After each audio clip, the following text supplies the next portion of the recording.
السلام عليكم ورحمة الله وبركاته، ومكملين في شرح سورة البقرة. آخر مرة واحنا بنتكلم شرحنا على مجموعة الأوامر اللي ربنا بيأمرنا بيها هنا في بعد ما ذكرنا جزئية القبلة، تغيير القبلة من المسجد الأقصى للكعبة.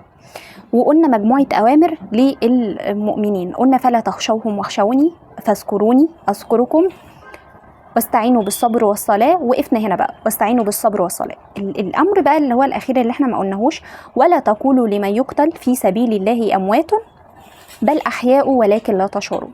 اللي هو ده إيه بقى؟ احنا دلوقتي بنعيش أحداث غزة، تعال نطبق ده على أحداث غزة اللي احنا بنعيشها دلوقتي، الحرب.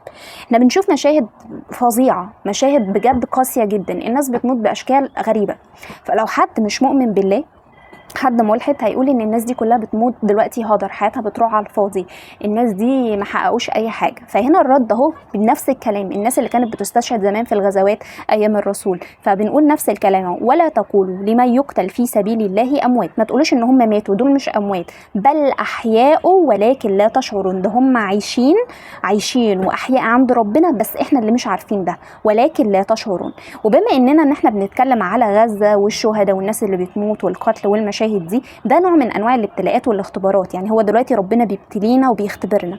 وبما ان ربنا بيبتليكي، تعالي نفترض ان انت مثلا دلوقتي زوجك مات، اولادك ماتوا، اهلك ماتوا، فده نوع من انواع الاختبارات والابتلاءات الكبيره جدا. فانا هكمل الكلام بناء على كلمه الابتلاء والاختبار. انا بحاول اربط معاك بعد ما قلت ولا تقولوا لمن يقتل في سبيل الله اموات بل احياء ولكن لا تشعرون، هخش على طول بعدها في جزئيه بقى الاختبارات والابتلاءات اللي ربنا بيبتلينا بيها. طيب ربنا ممكن يبتليني ويختبرني بايه؟ ايه الاختبارات والابتلاءات اللي اختبار ده يعني زي امتحان كده. لما نقول ده ابتلاء او اختبار، ده يعني امتحان، ربنا بيحطني في موقف عشان انا ردي فعلي ايه في الموقف ده، انا ردي فعلي ايه. فدي انواع الابتلاءات. هنقول ايه بقى؟ ولا نبلونكم بشيء من الخوف والجوع ونقص من الاموال والانفس والثمرات. تاني، ولا نبلونكم بشيء، اول حاجه الخوف، تاني حاجه الجوع، تالت حاجه نقص من ايه بقى؟ قله ايه؟ الاموال، الانفس والثمرات. دي الحاجات اللي ربنا ممكن يبتليني بيها. وبشر الصابرين. طب انا دلوقتي تاني قلنا رد فعلي، مفروض انا دلوقتي في ابتلاء، في اختبار، انا مفروض يكون رد فعلي ايه؟ اكون صبره وراضيه. يعني ما احسش بقى ان انا مظلومه، وليه يا رب عملت فيا كده، ليه يا رب بتظلمني، ليه يا رب انا ما استاهلش. لا، ده انت لو عملت كده يبقى انت كده خلاص، انت خسرتي في الاختبار، انت سقطتي. لا، ما ينفعش ده. فهنقول ايه؟ وبشر الصابرين. صبر معاه رضا، وبشر الصابرين. طيب مين هم الصابرين دول؟ صفتهم ايه؟ الذين اذا اصابتهم مصيبه قالوا ايه بقى في اللحظه دي؟ قالوا انا لله وانا اليه راجعون. طيب انا لله وانا اليه راجعون، اول ما بيجي لهم اختبار او ابتلاء او اي مصيبه، اي موقف حزين، يقولوا ايه على طول؟ يقولوا انا لله وانا اليه راجعون. مشكلتنا بقى ان احنا ربطنا الكلمه دي، العباره دي، بحالات الموت بس، الوفاه. اي حد يتوفى نقول انا لله وانا اليه راجعون، وده مش صح. دي بتتقال في اي اختبار او اي ابتلاء حزين. انا دلوقتي تليفوني وقع اتكسر، هقول انا لله وانا اليه راجعون. ابني دلوقتي في عمليات وبيعمل عمليه ومريض، اقول انا لله وانا اليه راجعون. دلوقتي انا خسرت فلوسي كلها في مشروع، هقول انا لله وانا اليه راجعون. يبقى ده رد فعلي على اي ابتلاء او اي اختبار.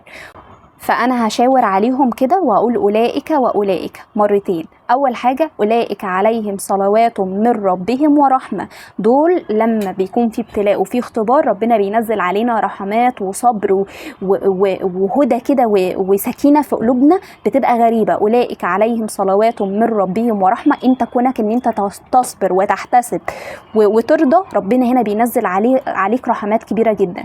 اولئك هم المهتدون. يبقى تاني واحده هقول ايه؟ واولئك هم المهتدون. وبعد ما اتكلمت على جزئيه الصبر، هفصل الكلام وهتكلم عن حاجة تانية خالص، اللي هي جزئية الصفا والمروة في جزئية الحج. طيب واحدة واحدة كده مع بعض. ايه فكره ان احنا نذكر هنا الصفا والمروه؟ طب ما طبيعي انا واحد رايح احج او واحده هروح اعتمر، طبيعي ان انا هعدي على الصفا والمروه. المشكله ان الصفا والمروه ده زمان كان هناك محطوط اصنام، الاصنام اللي هم حاطينها الكفار او المشركين بتاع قريش كانوا اللي بيعدوا عليها هناك، وبيعدوا على الاصنام دي اللي هم مين؟ الكفار بتاع قريش. فاحنا دلوقتي لما الاسلام جه والمسلمين دخلوا الاسلام بيسالوا الرسول هل احنا المفروض احنا كمان نقلد الكفار ونعدي من عند الصفا والمروه عند الاصنام المحطوطه؟ فنزل الكلام اهو، نزل بقى ان دوت فرض اساسي او ركن اساسي انا مفروض اعمله لو انا هحج او انا هعتمر. فبنقول ان الصفا والمروه من شعائر الله، دي حاجه اساسيه، شعيره من شعائر الله. فمن حج البيت، انت واحد هتحج او حد هتعتمر، ايه اللي هيحصل؟ فمن حج البيت او اعتمر فلا جناح عليه ان يطوف بهما، لازم تعدي من عليهم ولازم تطوف بهم. ومن تطوع خيرا فإن الله شاكر عليم، ومن تطوع خيرا فإن الله شاكر عليم. يبقى احنا هنا بنتكلم على جزئية الصفا والمروة. بعد كده انا هتكلم على نوعين مختلفين من الاشخاص. هقول دلوقتي ان الذين وان الذين. مين بقى دلوقتي اللي انا هتكلم عليهم؟ هقول ان الذين يكتمون ما انزلنا من البينات والهدى. مين دول دايما اللي بيكتموا الكلام وبيغيروا وبيحرفوا اللي موجود عندهم في الكتاب بتاعهم؟ مين؟ اليهود. برافو عليك. ان الذين يكتمون ما انزلنا من البينات والهدى، كانوا دايما اي كلام كان في موجود في التوراة اللي كان ربنا بينزله على سيدنا موسى او على الانبياء بتاعهم، كان دايما يغيروا في الكتاب ويخبوا دايما حاجات كتير كان ربنا واحكام ربنا بينزلها عليهم.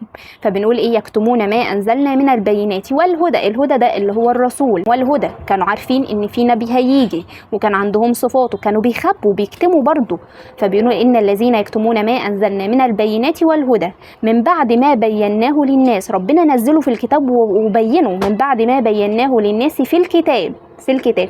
ربنا هيعمل معاهم ايه الناس دي؟ اولئك يلعنهم الله ويلعنهم اللاعنون، اولئك يلعنهم الله ويلعنهم اللاعنون.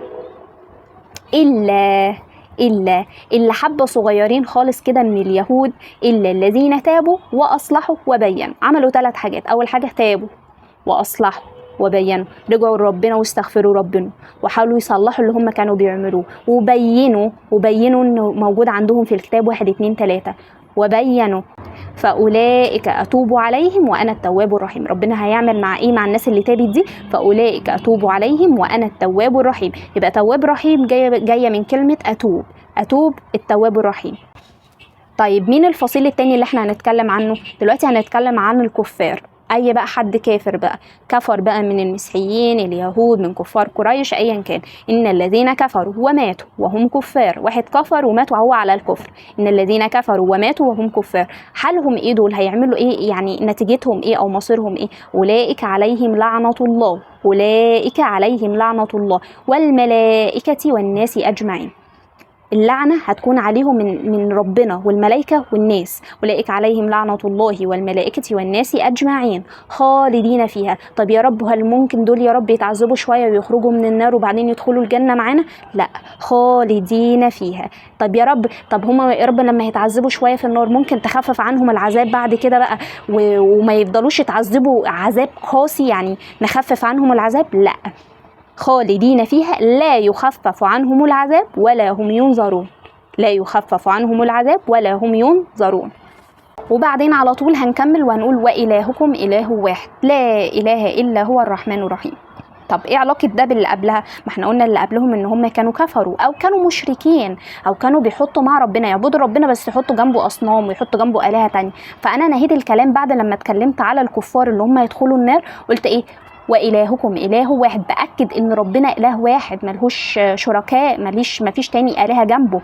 وإلهكم إله واحد لا إله إلا هو الرحمن الرحيم. طيب إلهكم إله واحد الرحمن الرحيم، اكيد ربنا ده وليه ايات وفي معجزات موجوده قدام عينينا احنا اللي رافضين ان احنا نشوفها.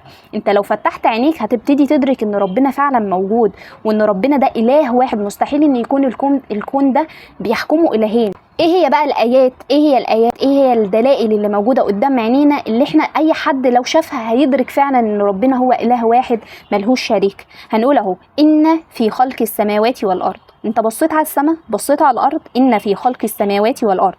وايه كمان؟ واختلاف الليل والنهار، والفلك التي تجري في البحر بما ينفع. عندنا كمان انت تبص كده على سفينه عملاقه زي مثلا سفينه تايتانيك.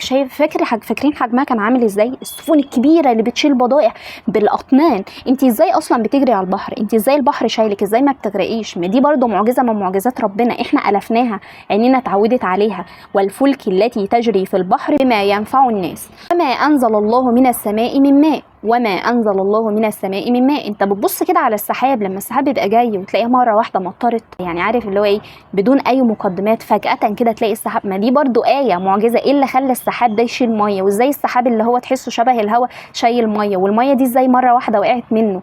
ما كل دي دلائل. تاني، وما انزل الله من السماء من ماء. طيب الميه اللي نزلت دي ايه اللي حصل؟ فاحيا به الارض بعد موتها وبث فيها من كل دابه. وربنا برضو هو اللي حط في الارض اللي احنا بنمشي عليها دي كل الدواب اللي احنا بنشوفها ليل نهار، اللي هي الحيوانات، الطيور، كل الدواب. وبث فيها من كل دابة وتصريف الرياح، والرياح اللي بتتحرك قدامنا ليل نهار، وتصريف الرياح والسحاب المسخر بين السماء والارض. انت بصيت على السحاب، ان يوم تلاقي الدنيا فيها سحاب، يوم تانية ما فيها سحاب، تلاقي يوم الدنيا صافية. نفس الكلام. ما كل دي دلائل، كل دي دلائل وايات من ايات ربنا. وتصريف الرياح والسحاب المسخر بين السماء والأرض آيات. كل دي آيات لمين بقى؟ لقوم يعقلون. أي حد عنده عقل، أي حد بيشغل عقله، دي كلها آيات هتخليك تستدل على وجود ربنا، وتستدل إن ربنا هو إله واحد ملهوش شركاء. وعلى رغم كل الدلائل اللي احنا ذكرناها فوق إن ربنا هو إله واحد بس، وكل المعجزات وكل الآيات الواضحة، هنكمل هنا هنقول إيه؟ ومن الناس من يتخذ من دون الله أندادا. في ناس موجودة بتاخد مع ربنا شركاء. انداد يعني شركاء زي مين؟ تعالى نرجع للجاهليه كده ولحد دلوقتي برضو. تعالى بس نتكلم على الجاهليه الاول. الجاهليه الناس كانوا يروحوا عند الكعبه يحطوا اصنام. ايه الاصنام؟ اصنام كتير جدا، كل صنم مختلف عن التاني، ليه اسم، كل صنم لقبيله معينه او لمكان معين. كانوا بيعبدوا الاصنام دي جنب ربنا. احنا مؤمنين بربنا بس في انداد جنبه، في شركاء جنبه. هم دول اللي هيقربونا من ربنا. لو احنا حبيناهم ولو احنا تعبدنا لهم وقدمنا لهم قرابين، هم اللي هيقربونا من ربنا. فتاني فبنقول ايه؟ ومن الناس من يتخذ من دون الله اندادا يحبونهم كحب الله. كان الحب متساوي، يعني حتى اللي هو ايه، احنا بنحب الاصنام دي نفس هو حب ربنا، الحب متساوي. طب والذين امنوا بقى؟ والذين امنوا اشد حبا لله. الناس المؤمنين بجد اللي دخلوا الاسلام مع سيدنا محمد كانوا بيحبوا ربنا لدرجه كبيره جدا، ما كانش في حاجه في قلوبهم بتنازع الحب مع ربنا. بيقوم المشهد على طول متغير ونروح على يوم القيامه. بيقول لك ولو ترى الذين ظلموا. ربنا بيوصف لك المشهد كده كان المشهد بيتوصف قدامك انت، بس لو متخيل شكل الظالمين هيبقوا عاملين ازاي اول ما يشوفوا شكل العذاب بتاع جهنم. اول ما الظالمين دول او الناس اللي هي المشركه بالله اول ما هيروحوا بقى جهنم ويشوفوا العذاب بجد، ولو يرى الذين ظلموا إذ يرون العذاب. أول ما يشوفوا بقى شكل العذاب وجهنم بجد، إذ يرون العذاب أن القوة لله جميعا. في اللحظة دي هيدركوا إن مفيش بقى إيه، لا أنداد ولا شركاء، أن القوة لله جميعا وأن الله شديد العذاب، وهو ربنا شديد فعلا العذاب. وفي اللحظة دي بقى هيكون في مشهد، تعالى نتفرج عليه سوا. استبرأ الذين اتبعوا من الذين اتبعوا. يعني ايه بقى؟ يعني مين الذين اتبعوا من الذين اتبعوا؟ دلوقتي لما هنجيب الكفار او هنجيب المشركين وهيدخلوا دلوقتي النار هيتعذبوا كلهم بقى الناس اللي اسنت سنه. اول واحده مثلا حطت ميك اب، او اول واحده هي اللي ابتدعت الفكره بتاعت الميك اب وطلعت عملت عليها فيديوهات. في بنات كتير اتبعوها، ملايين البنات اتفرجوا عليها واتبعوها. فبنقول استبرأ الذين اتبعوا. مين اتبعوا؟ اول واحده بنت حطت ميك اب وطلعت عملت فيديو، دي اول واحده وكل البنات اتبعوا. البنت دي بقى هتعمل ايه هناك؟ هتتبرأ منهم، هتقول يا رب انا مش دعوه بيهم، يا رب وانا كنت قلت لهم حطوا ميك اب، يا رب وانا كنت قلت لهم اعملوا زيي. استبرأ الذين اتبعوا من الذين اتبعوا. نفس الكلام. اول واحد دخل هناك اصنام في المدينه، او دخل اصنام في قريش، هو واحد ابتدع الفكره، او واحد هو اللي ابتدع البدع والناس كلها اتبعته. دول هيتبرؤوا منهم، هيقولوا استبرأ الذين اتبعوا من الذين اتبعوا ورأوا العذاب. اول لحظه ما شافوا العذاب قالوا يا رب احنا مالناش دعوه بيهم، احنا ما قلنا لهمش اعملوا، وتقطعت بهم الاسباب. في اللحظه دي مين اللي هيتكلم؟ الناس اللي اتبعوهم بقى، اللي هم الناس القطيع. تعالى نقول عليهم اللي هم مين؟ القطيع. وقال الذين اتبعوا لو أن لنا كرة فنتبرأ منهم كما تبرأوا منا. يا رب بس لو ترجعنا الدنيا واحنا مش هنتبعهم تاني، واحنا هنتبرأ منهم يا رب ومش هنعمل اللي بيعملوه ده تاني. وقال الذين اتبعوا لو أن لنا كرة فنتبرأ منهم كما تبرأوا منا. الرد هيكون ايه بقى؟ كذلك يريهم الله اعمالهم حسرات عليهم. ربنا هيوريهم الاعمال، كذلك يريهم الله اعمالهم حسرات عليهم وما هم بخارجين من النار. وما هم بخارجين من النار، ما فيش حد فيكم هيخرج خلاص، لا انتم ولا هم، سواء هم عملوا البدعه وانتوا اتبعتوهم، ايا كان كلكم هتدخلوا النار وما فيش حد فيكم هيخرج. وما هم بخارجين من النار. وبس هنوقف هنا، على الرغم انه في آية لسه ما خلصتش، لسه في آية متبقية في الوجه، ولكن هي مرتبطة بالأحداث أو بالكلام اللي هيجي في الوجه التاني. فاحنا هنتوقف هنا ونكتفي بهذا القدر ونقول سبحانك اللهم بحمدك، أشهد أن لا إله إلا أنت، أستغفرك وأتوب إليك.